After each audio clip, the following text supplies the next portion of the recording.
Does it have to come to this before we start thinking about safety on the job? Do we really need reminders like this that the work we do can be dangerous unless we're on the alert all the time? Recognizing risk, anticipating accidents that probably won't happen, but do. There's nothing we can do for it. Wouldn't you say the time for safety is before this happens? To you or somebody you work with? Would you agree that right now is a pretty good time to look ahead at what the future might hold for you? Okay, then here's your chance to take stock of your professional safety awareness. This is a test about survival, based on accidents that have happened and could happen again. You'll be asked a series of multiple choice questions about some of the hazards of our trade. And your ability to come up with instant right answers may tell you something about your chances of surviving accidents on your job. We're going to consider what happened to 6 different men, all experienced construction workers. Fred Perdue, age 48, once considered a cowboy on the job until a near-fatal accident 3 years ago, plus new family responsibilities, changed him. He was building his first house. Harry Gaines, age 33, 12 years experience. His main outside interest is Little League Baseball. He coaches the team that his son plays on. Sam Haskins, age 54. Extensive experience on construction jobs all over the world. A widower and a grandfather. An avid fisherman. Kent Davis, age 51. A longtime operator but lacking experience in clearing operations. Nick Eddy, age 44. Nick is a dedicated family man. His wife is expecting their next child in 3 months. Okay. Morning, Dutch. Morning. Bob Starker, age 41. He's worked hard and played just as hard. Liked by everyone, makes good money and spends it freely. His co-workers think Bob Starker is a very lucky guy. 6 men, all in good health, both physically and mentally. And in each case, the machine was known to be in good mechanical condition. These are the men whose experiences we will consider in the following multiple choice test. And the choices you will make are the choices they faced. To start, let's go back. Let's reconstruct the events that ended here with Fred Perdue. 2 hours before, Fred had been assigned to shove material over the high wall and widen the haul road that was cut around the face. Fred had not operated the D9 at this location before. More importantly, he did not take the time to check the footing. Both he and the dump man were working hard to prevent material from piling up and slowing traffic. Then it happened.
Structure and the safety belt both held, but Fred Perdue died in a long, violent fall because he worked too close to the cliff edge. Which brings the question, how close can you safely work on the edge of a bank?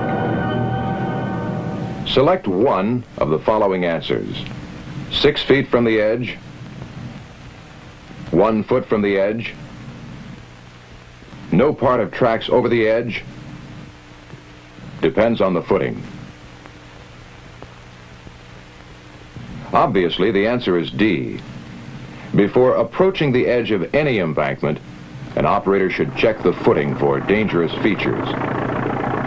Besides weak spots in the edge, he looks for loose rocks and slide possibilities.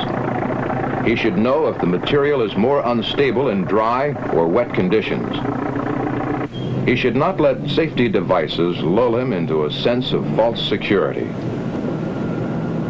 He should keep excess material in front of the blade, raising the blade as he pushes the load off the edge, creating a berm between the tracks and the edge, a cushion he can feel and a warning to stop.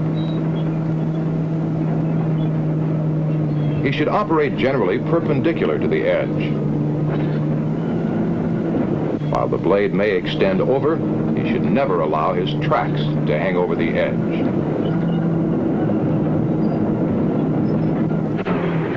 Fred Perdue had a choice. How close to the edge to work in unknown footing? His choice, as it turned out, proved fatal.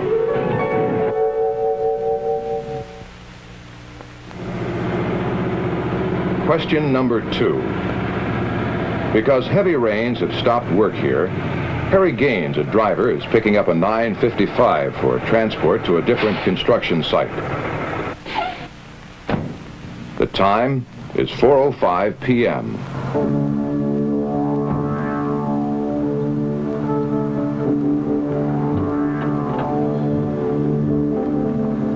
Harry wants to get this job done fast and get home. There's an important Little League ball game scheduled for tonight, and he's the coach.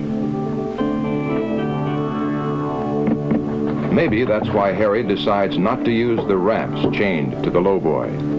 He figures he can save time by loading over the side.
At 4:25 p.m., Harry Gaines has a crushed back.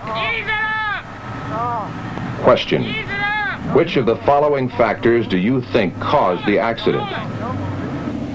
Lowboy improperly positioned, loading without proper ramps, slippery footing? The answer to this question is all of the above. The lowboy was positioned at an angle too near the edge of the road.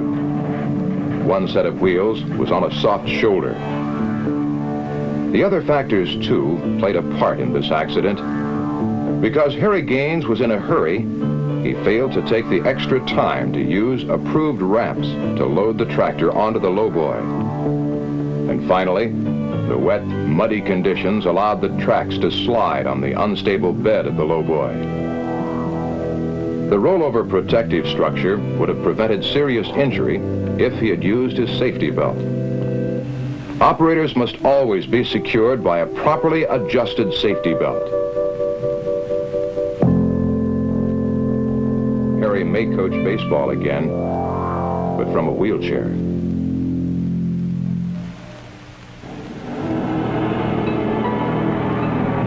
Let's go on to question number 3. This time you will be asked to spot the cause of the accident before it happens. The time is shortly before 11, lunchtime. Sam Haskins usually eats with a friend in his camper because out here there's not much shade.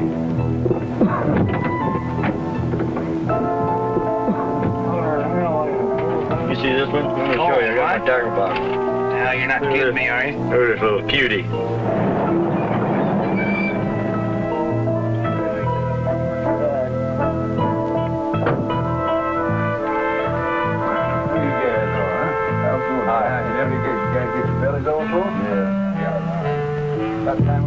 Head now. Let's be with you. Okay. See you fellas later. Yeah, we'll see you.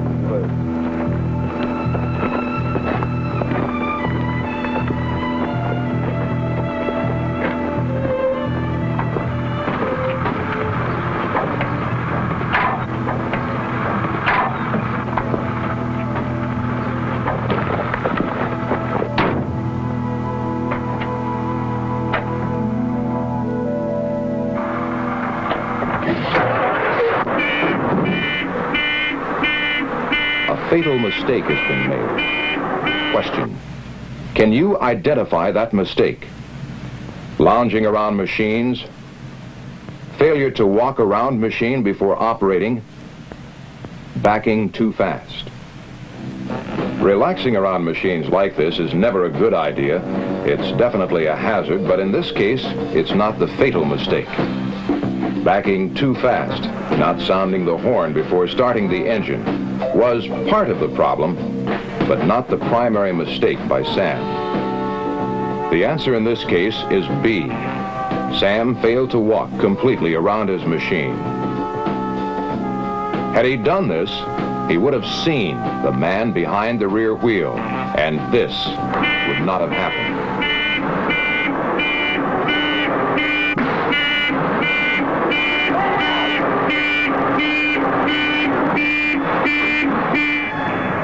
But because Sam did not check his machine by walking entirely around it before operating, he will live with his mistake the rest of his life.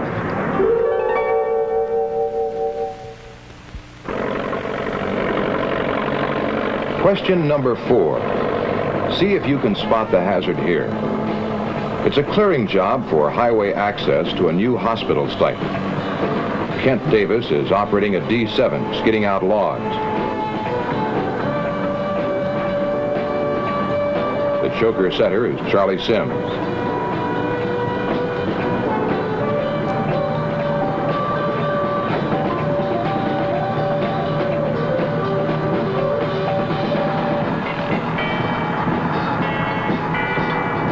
A serious accident is about to happen. As operator of this tractor, Kent Davis should have recognized the danger signs. Can you identify the hazard? Snagged cable, limited operator visibility, overloaded cable, failure to clear area of people. The answer is D. The choker setter is in a dangerous position. The wedged logs combined with the cable snagged around the stump, and this was the result.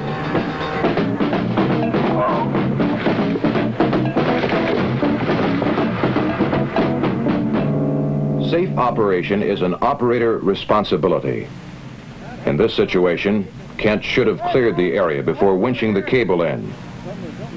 Kent Davis learned something that day about his own responsibility as an operator.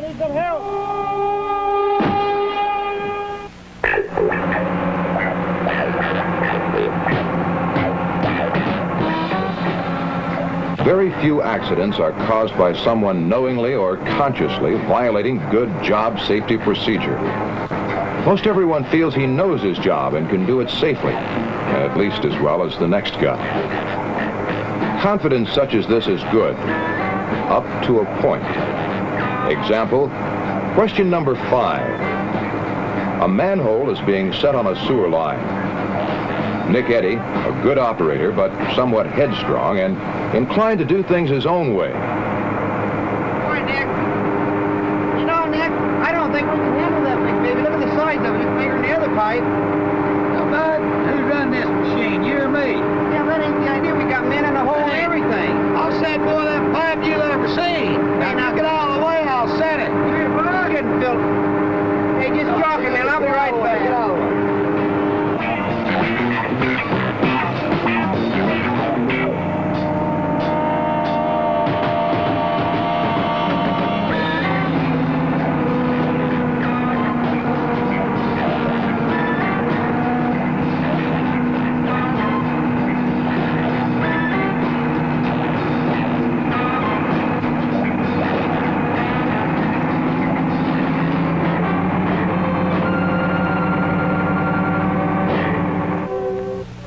In a way, you might say Nick was lucky.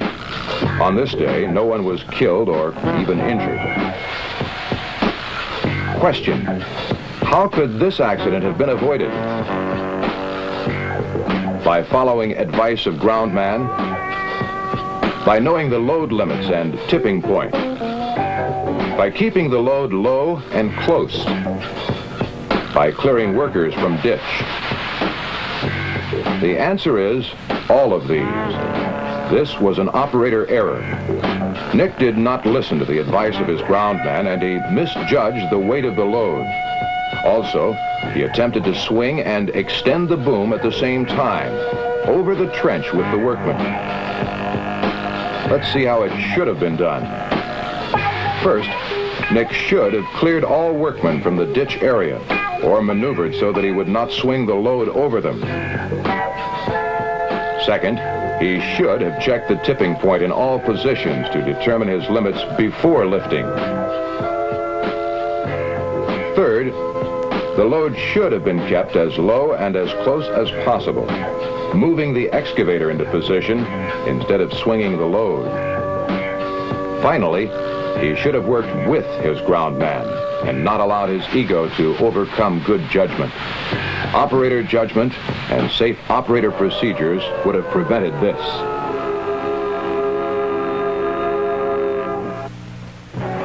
There are a number of hazards on excavation jobs.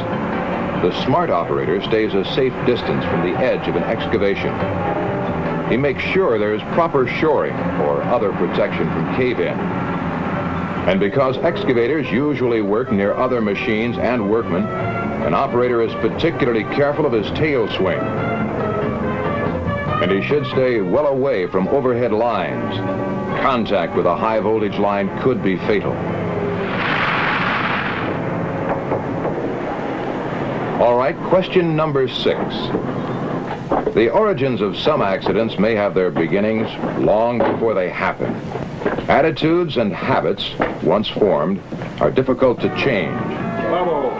The following situation is offered in evidence. I see you didn't waste any time getting here. That must be too ahead of you. Honey, bring us a couple over, will you? Oh, sure, babe. Just one, Bob. The old lady's waiting on me. Hey, by the way, where's the what you going to pick up today? Mesa? Oh, yeah. We're going to be up here tomorrow. Yeah. D9's up there. Everybody do that. Here you go, sugar. No, it's like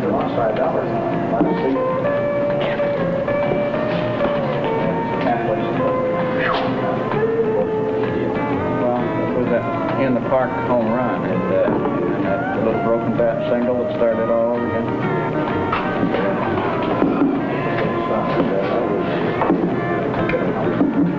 No more for me, Bob. We gotta go.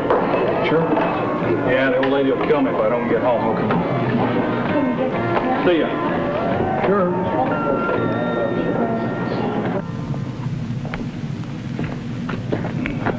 Well, did it turn into a big night last night? Yeah, last night it did.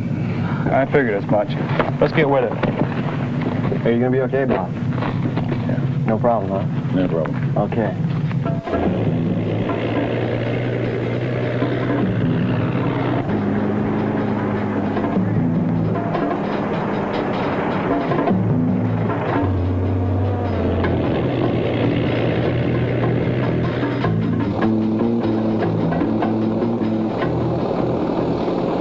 Not bad. Still not bad at all.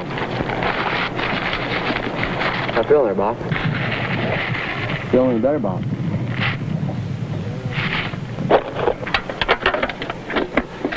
Not too good at all.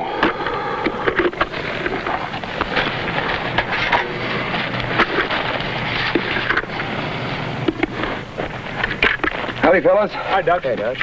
How's it going, Tiger? Oh, pretty good, Dutch. Feel all right? Yeah. Okay, when you finish that cut on the road you've been working on all morning, go up on the mesa and give Tom a hand, will you? Sure enough. Good enough.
Question: who could have prevented this accident?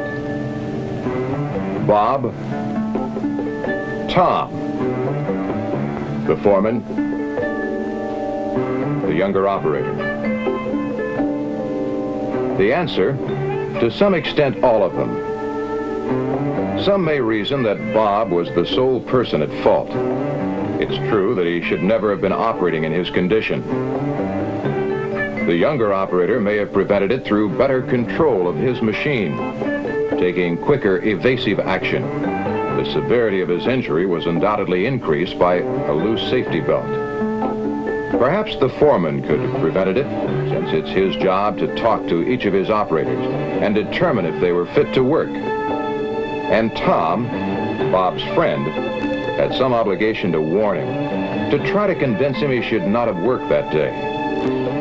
So in the final analysis, each man had an opportunity to prevent what happened. Each one had a choice, and tragically, each made a wrong choice.